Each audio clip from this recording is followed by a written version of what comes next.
guitar knowledge, I played for years and years, but it was typical of many people who I just bought them if they sounded good. I never really thought much about the construction or any of that sort of thing. As the wood for making guitars, I know you deal more with vintage guitars, but I know that there were periods in the past where certain types of wood became unavailable, let's say because of war or things like that. How is that affecting, how has that affected in the past, and how is it affecting now, the changes in what wood is available, the quality of guitars?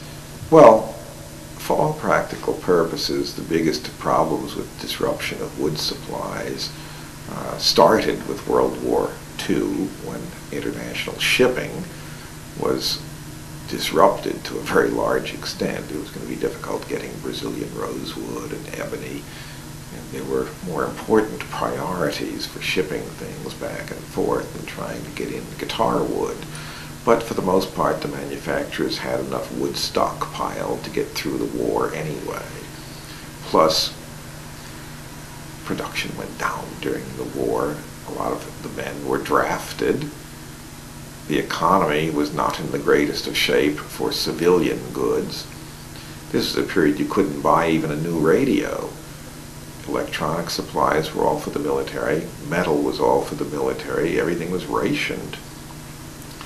But today, what we see is that it's hard to get wood, particularly from 1970 to the present. Starting around 1970, Brazil put an embargo on wood, rosewood and other wood not cut in Brazilian sawmills. Prior to that, American manufacturers of guitars would get logs out of Brazil, not milled lumber. And they switched, for the most part, to Indian rosewood starting around 1970, not because it was illegal to get Brazilian rosewood, but because they didn't want to get wood cut in Brazilian sawmills where it would be slab cut while it was still green. Brazil at that time, being more of a third world economy, didn't want to wait for wood to season. They wanted to cut it right then in whatever manner would give you the maximum amount of wood per log, not the best cuts for musical instruments, which would take quarter cut wood where you'd get less planks per log, but you'd get higher quality where the grain lined up properly. Today, you not only have difficulty getting enough good Brazilian rosewood, you can't get it because actually since June 11th of 1992, Brazilian rosewood has been on Appendix 1 of the CITES Treaty, Convention on International Trade in Endangered Species. Can't legally import it anymore. Can't even legally import or export guitars made out of it. Even if they're vintage guitars, you then have to have a certificate, an exemption certificate, stating that it was made before June 11th of 1992, and it's very difficult to get those certificates. So Indian rosewood is more readily available. Any rosewood except Dalbergia nigra, which is Brazilian rosewood. So far as spruce, since 1946, most American makers use Sitka spruce rather than Adirondack. Adirondack is legal, always has been, but a lot of the good stuff was logged out. It was hard to get good wood anymore.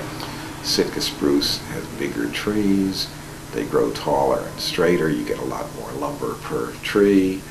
So the fact that it may not sound as good to my ears doesn't seem to have affected the fact that they used it. And for you, you think the Adirondack sounds better? There's a huge difference in sound to my ears. And there are others who seem to feel similarly, where now there are some makers going back to using Adirondack, but they're charging a lot extra for it.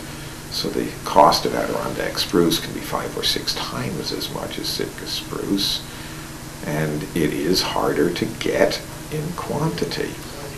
You couldn't get enough of it in the quantities to do what Martin and Gibson, Taylor are doing. Martin, back in the pre-World War II period, was making under 5,000 guitars a year in the 30s. In the 60s, they were up to maybe 6,500 guitars a year. Last year, they made 74,000 guitars. It took Martin 132 years, from 1833 to 1965 to get up to serial number 200,000. Since then, as of 2007, they've made an additional 900,000. So over 1 million guitars now. So at least 1.1 million guitars from 1833 to the present, with at least 900,000 of those from 1965 to the present. It's a lot of guitars. And at this point, even Taylor has done similarly. In 1986, they made 681 guitars for the year. Last year it was closer to 50,000. And these guitars don't go obsolete. Martin hasn't had a major design innovation since 1934. And they don't wear out in the lifetime of the grandchild of the original purchaser. If they don't wear out and they don't go obsolete, after a while, if you build a lot of them, you may fill up the pipeline. And there are problems in the market with oversupply, but there's no oversupply of really truly good vintage instruments. Those are sufficiently rare. I have no fears about being inundated with more good vintage than we can ever absorb.